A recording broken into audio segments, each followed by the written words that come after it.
الحمد لله رب العالمين الرحمن الرحيم مالك يوم الدين إياك نعبد وإياك نستعين اهدنا الصراط المستقيم صراط الذين أنعمت عليهم غير المغضوب عليهم ولا الضالين آمين. سيقول السفهاء من الناس ما ولاهم عن قبلتهم التي كانوا عليها قل لله المشرق والمغرب يهدي من يشاء إلى صراط مستقيم. وكذلك جعلناكم أمة وسطا لتكونوا شهداء على الناس ويكون الرسول عليكم شهيدا وما جعلنا القبلة التي كنت عليها إلا لنعلم من يتبع الرسول ممن ينقلب على عقبيه وإن كانت لكبيرة إلا على الذين هدى الله وما كان الله ليضيع إيمانكم إن الله بالناس لرءوف رحيم. قد نرى تقلب وجهك في السماء فلنولينك قبلة ترضاها فول وجهك شطر المسجد الحرام وحيث ما كنتم فولوا وجوهكم شطره وإن الذين أوتوا الكتاب ليعلمون أنه الحق من ربهم وما الله بغافل عما يعملون. ولئن أتيت الذين أوتوا الكتاب بكل آية ما تبعوا قبلتك وما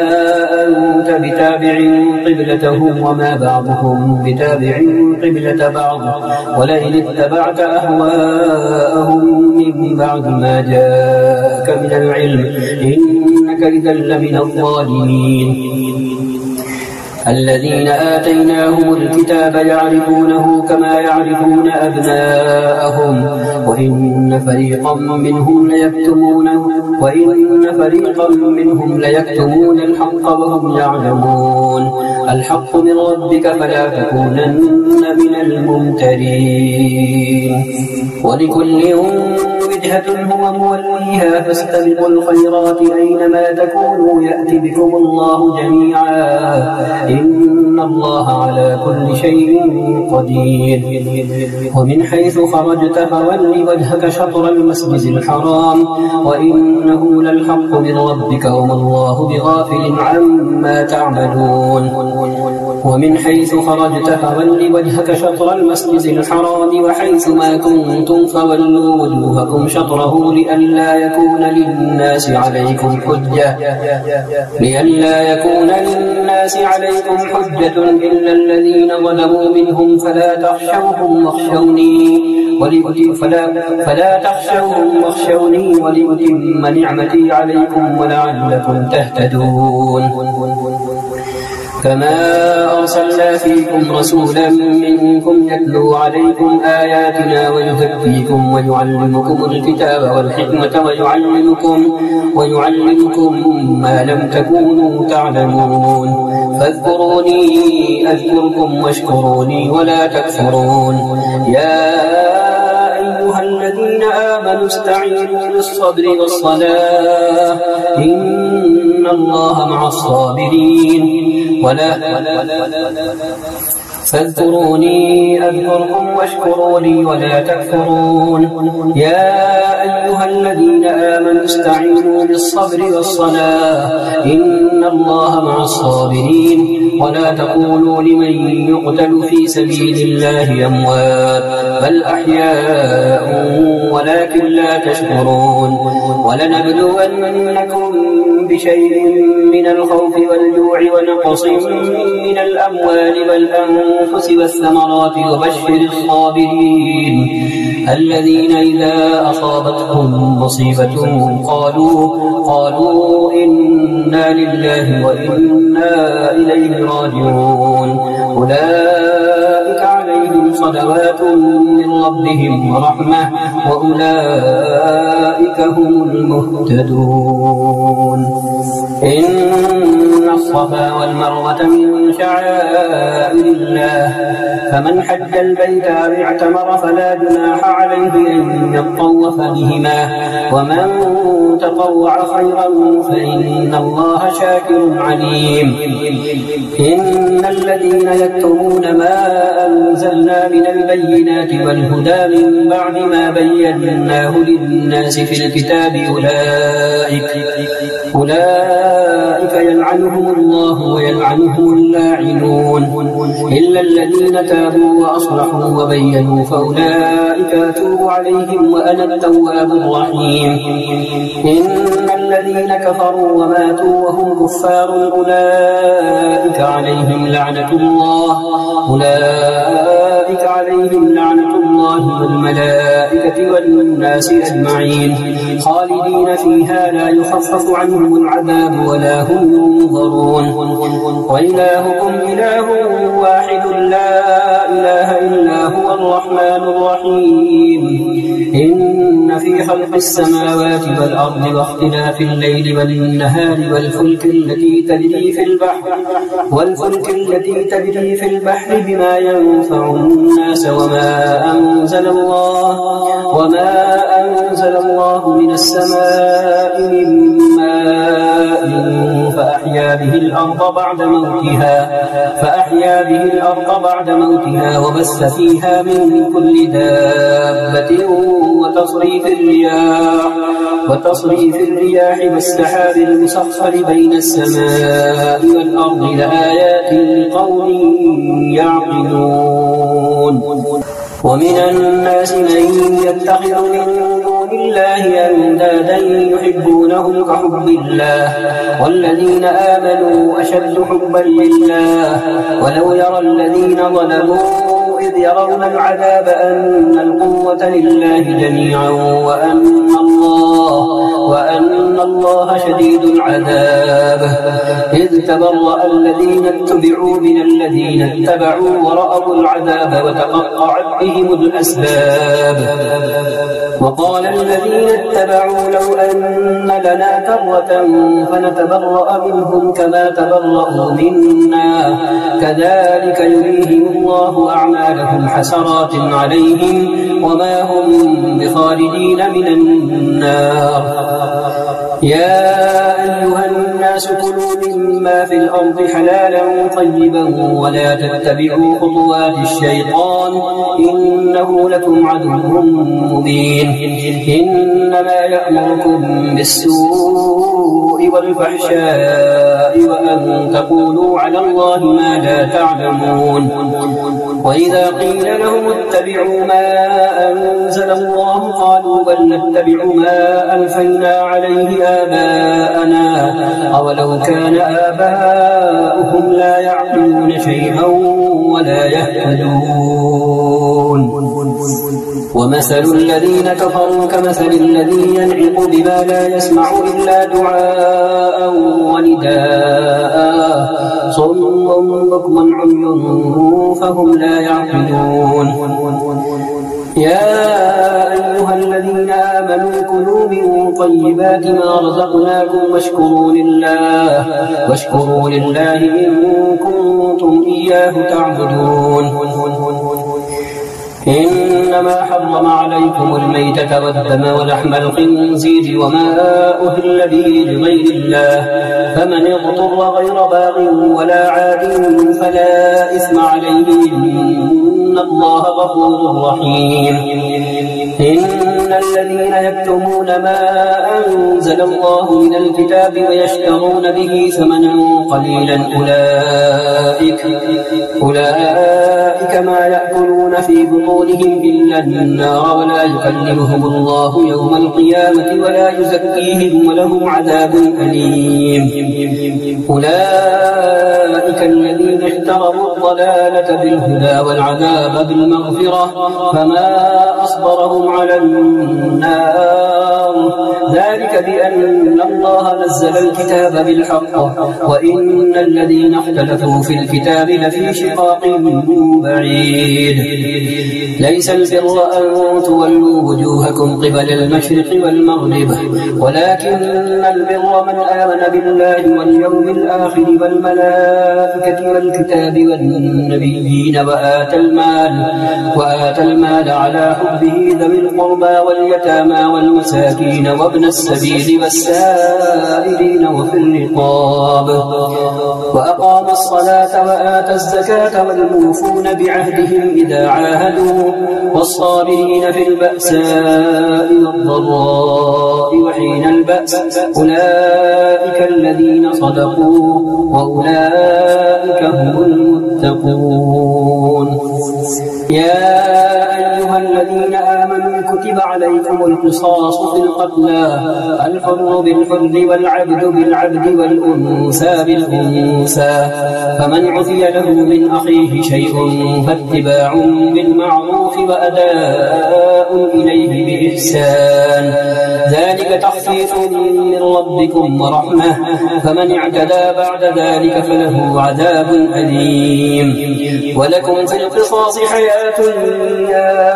أولي الألباب لعلكم تتقون كتب عليكم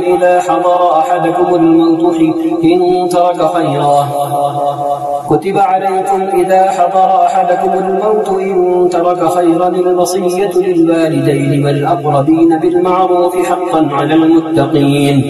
فمن بدله بعدما سمعه فإنما إثمه على الذين يبدلونه إن الله سميع عليم فمن خاف من موص جنفا أو إثما فأصلح بينهم فلا إثم عليه إن الله غفور رحيم يا أيها الذين آمنوا كتب عليكم الصيام كما كتب على الذين من قبلكم لعلكم تتقون أياما معدودات فمن كان منكم مريضا أو على سفر فعدة من أيام أخر وعلى الذين يطيقونه فدية طعام مسكين فمن تطوع خيرا فهو خير له وأن تصوموا خير لكم إن كنتم تعلمون شهر رمضان الذي أنزل فيه القرآن هدى للناس وبينات من الهدى والفرقان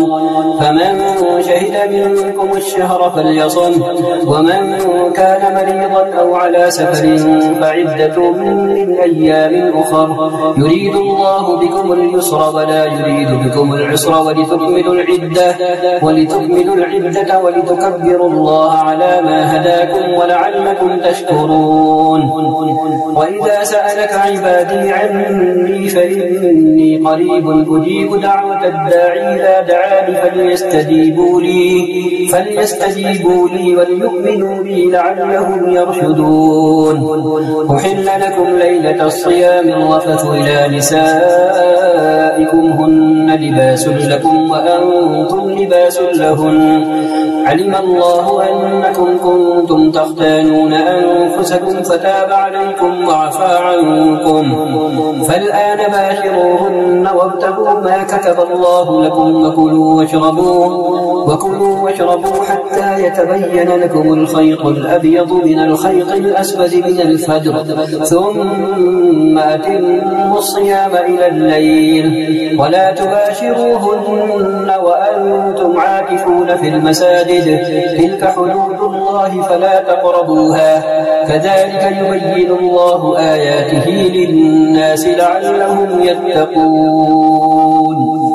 ولا تأكلوا تأكلوا أموالكم بينكم بالباطل وتدلوا بها إلى الحكام لتأكلوا فريقا من أموال الناس بالإثم وأنتم تعلمون. يسألونك عن الأهلة قل هي مواقيت للناس والحج وليس البر بأن تأتوا البيوت من ظهورها ولكن البر من اتقى وأتوا البيوت من أبوابها واتقوا الله لعلكم تفلحون. وقاتلوا في سبيل الله الذين يقاتلونكم ولا تعتدوا إن الله لا يحب المعتدين. واقتلوهم حيث ثقفتموهم وأخرجوهم من حيث أخرجوكم والفتنة أشد من القتل ولا تقاتلوهم عند المسجد الحرام حتى يقاتلوكم فيه فإن قاتلوكم فاقتلوهم كذلك جزاء الكافرين. فإن انتهوا فإن الله غفور رحيم. وقاتلوهم حتى لا تكون فتنة ويكون الدين لله فإن انتهوا فلا عدوان إلا على الظالمين. الشهر الحرام بالشهر الحرام والحرمات قصاص فمن اعتدى عليكم فاعتدوا عليه بمثل ما اعتدى عليكم واتقوا الله واعلموا أن الله مع المتقين. وأنفقوا في سبيل الله ولا تلقوا بأيديكم إلى التهلكة وأحسنوا إن الله يحب المحسنين. وأتموا الحج والعمرة لله فإن أحصرتم فما استيسر من الهدي ولا تحلقوا رؤوسكم حتى يبلغ الهدي محله فمن كان منكم مريضا أو به أذى من رأسه ففدية من صيام أو صدقة أو نسك فإذا أمنتم فمن تمتع بالعمرة إلى الحج فما استيسر من الهدي فمن لم يجد فصيام 3 أيام في الحج و7 إذا رجعتم تلك 10 كاملة ذلك لمن لم يكن أهله حاضر المسجد الحرام واتقوا الله واعلموا أن الله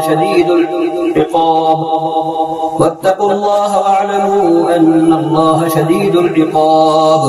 الحج أشهر معلومات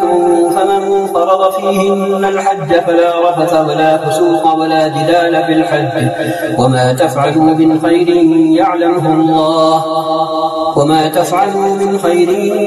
يعلمه الله وتزودوا فإن خير الزاد التقوى واتقون يا أولي الألباب. ليس عليكم جناح أن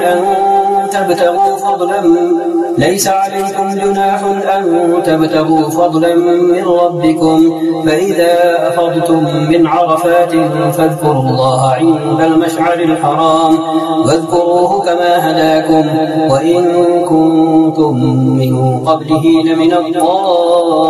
الضالين. ثم أفيضوا من حيث أفاض الناس واستغفروا الله إن الله غفور رحيم. فإذا قضيتم مناسككم فاذكروا الله كذكركم آباءكم أو أشد ذكرا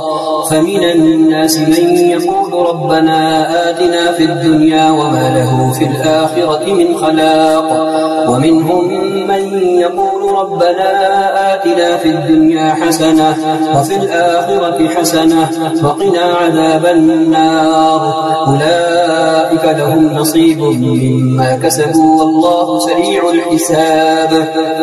واذكروا الله في أيام معدودات فمن تعجل في يومين فلا إثم عليه ومن تأخر فلا إثم عليه لمن اتقى واتقوا الله واعلموا أنكم إليه تحشرون. ومن الناس من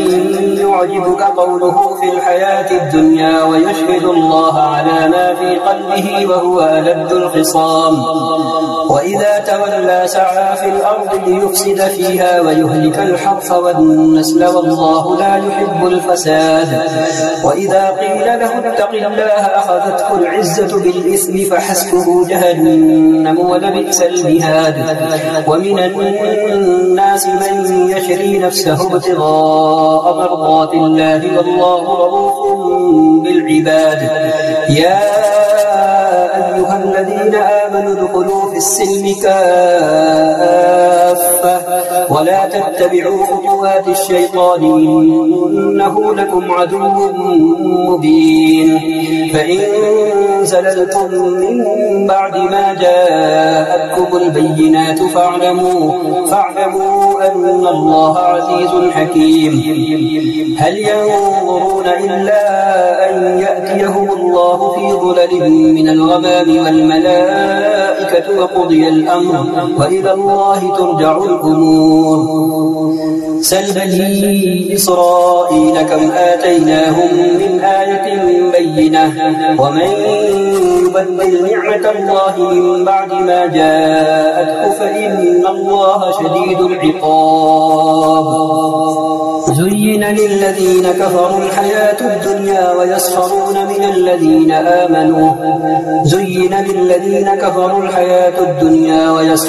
من الذين آمنوا والذين اتقوا فوقهم يوم القيامة والله يرزق من يشاء بغير حساب. كان الناس أمة واحدة فبعث الله النبيين مبشرين ومنذرين وأنزل معهم الكتاب بالحق ليحكم بين الناس فيما اختلفوا فيه وما اختلف فيه إلا الذين أوتوه من بعد ما جاءتهم البينات بغيا بينهم فهدى الله الذين آمنوا لما اختلفوا فيه من الحق بإذنه والله يهدي من يشاء إلى صراط مستقيم. أم حسبتم أن تدخلوا الجنة ولما يأتكم مثل الذين خلوا من قبلكم مستهم البأساء والضراء وزلزلوا حتى يقول الرسول والذين آمنوا معه متى نصر الله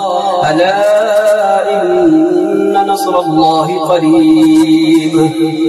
يسألونك ماذا ينفقون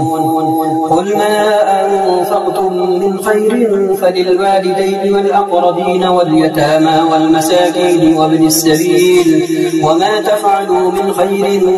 فإن الله به عليم.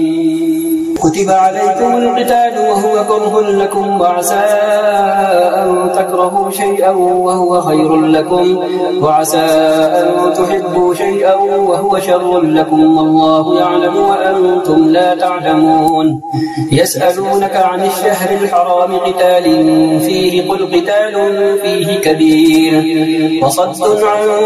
سبيل الله وكفر به والمسجد الحرام وإخراج أهله منه أكبر عند الله والفتنة أكبر من القتل ولا يزالون يقاتلونكم حتى يردوكم عن دينكم إن استطاعوا ومن يرتد منكم عن دينه فيمت وهو كافر فأولئك حبطت أعمالهم في الدنيا والآخرة وأولئك أصحاب النار هم فيها خالدون. إن الذين آمنوا والذين هاجروا وجاهدوا في سبيل الله أولئك يرجون رحمة الله والله غفور رحيم. يسألونك عن الخمر والميسر قل فيهما إثم كبير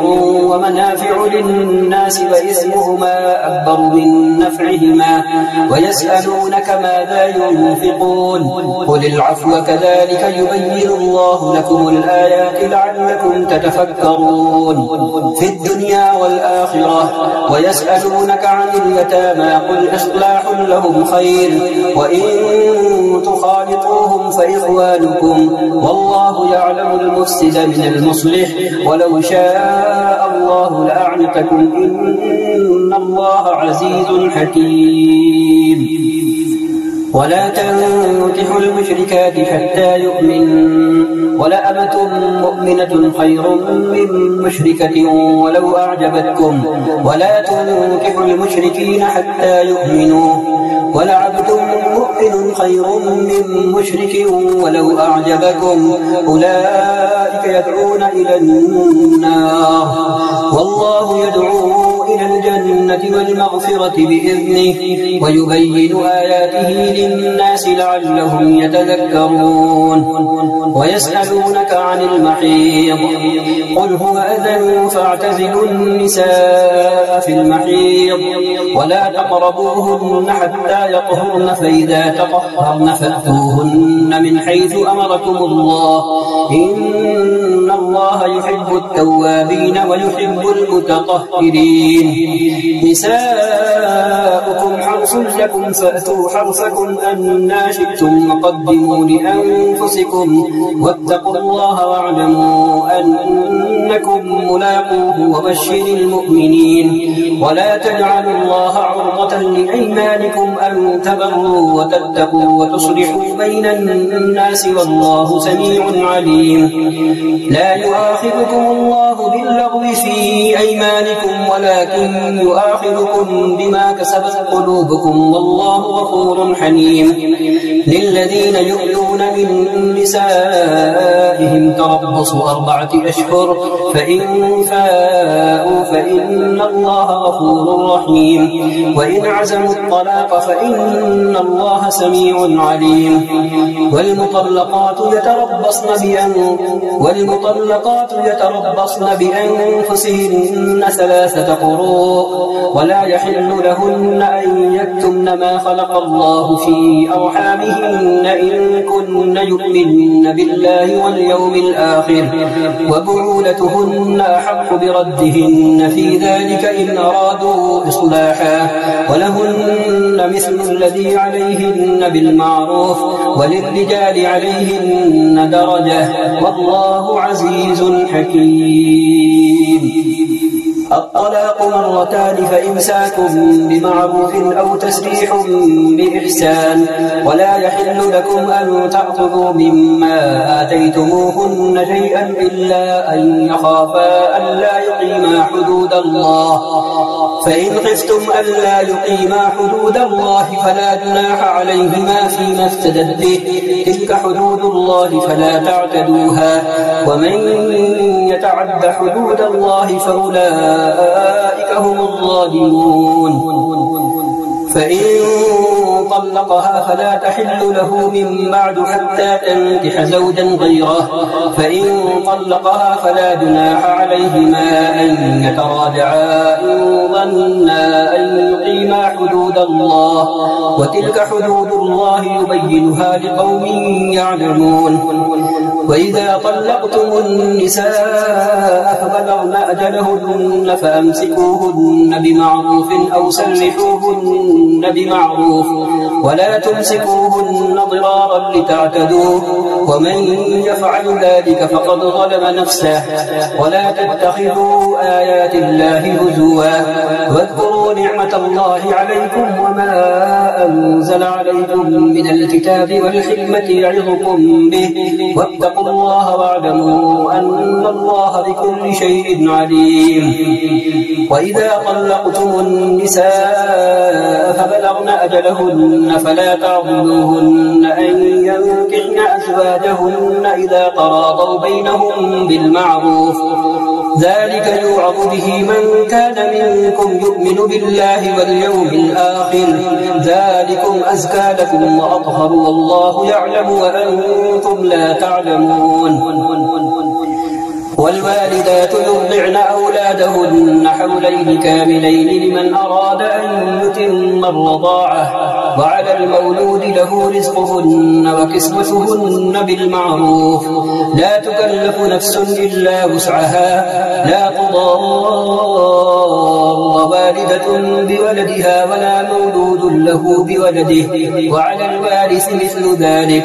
فإن أرادا فصالا عن تراض منهما وتشاور فلا جناح عليهما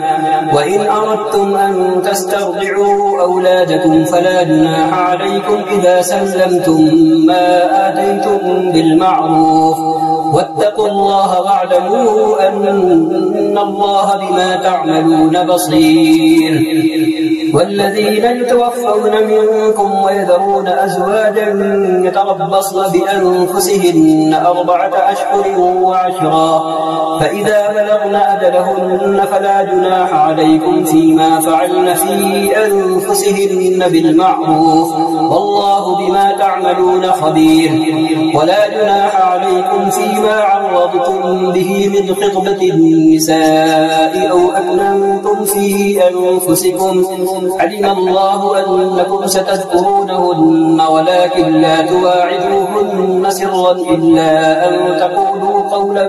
معروفا ولا تعزموا عقدة النكاح حتى يبلغ الكتاب وجله واعلموا أن الله يعلم ما في أنفسكم فاحذروه واعلموا أن الله غفور حليم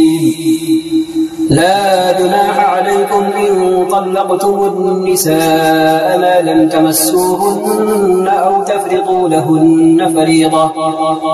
لا جناح عليكم إن طلقتم النساء ما لم تمسوهن أو تفرضوا لهن فريضة ومتعوهن على الموسع قدره وعلى المقتر قدره متاعا بالمعروف حقا على المحسنين وإن طلقتموهن من قبل أن تمسوهن وقد فرضتم لهن فريضة فنصف ما فرضتم إلا أن يعفون أو يعفو الذي بيده عقدة النكاح وأن تعفوا أقرب للتقوى ولا تنسوا الفضل بينكم إن الله بما تعملون بصير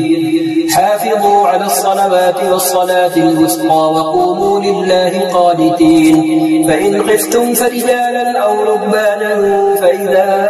أمنتم فاذكروا الله كما علمكم ما لم تكونوا تعلمون والذين يتوفون منكم ويذرون أزواجا وصية لأزواجهم متاعا إلى الحول غير إخراج فإن خرجن فلا جناح عليكم فيما فعلن في أنفسهن من معروف والله عزيز حكيم وللمطلقات متاع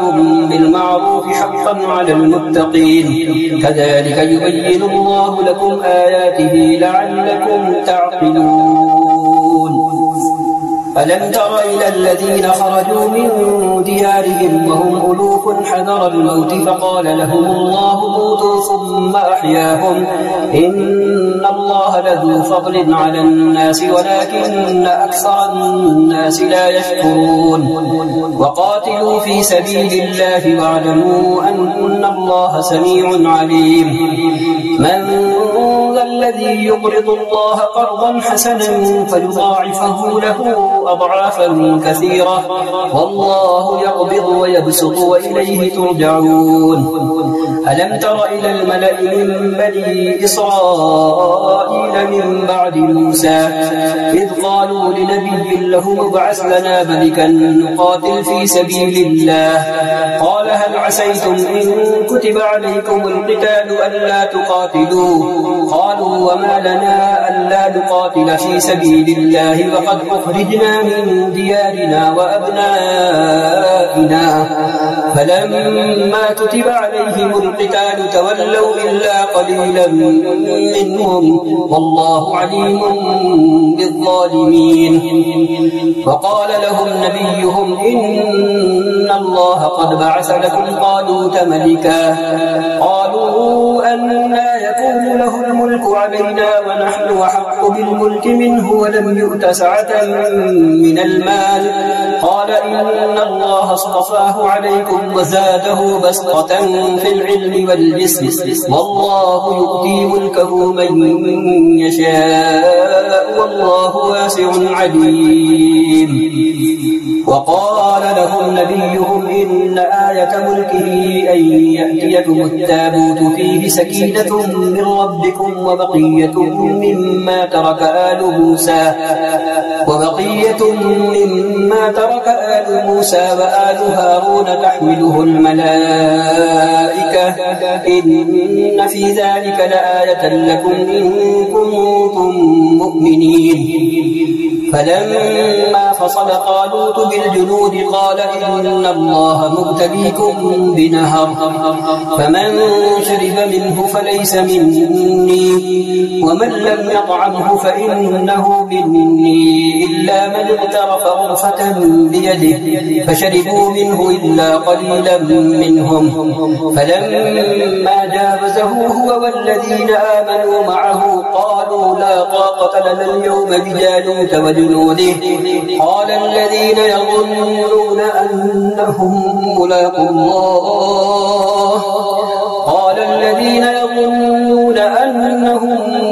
الله كم من فئة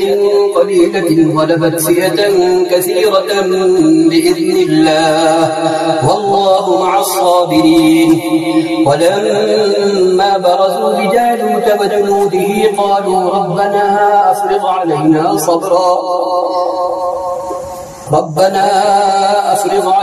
صبرا وثبت أقدامنا وانصرنا على القوم الكافرين. فهزموهم بإذن الله وقتل داود جالوت وآتاه الله الملك والحكمة وعلمه مما يشاء ولولا دفع الله الناس بعضهم ببعض لفسدت الأرض ولكن الله ذو فضل على العالمين. تلك آيات الله نتلوها عليك بالحق وإنك لمن المرسلين.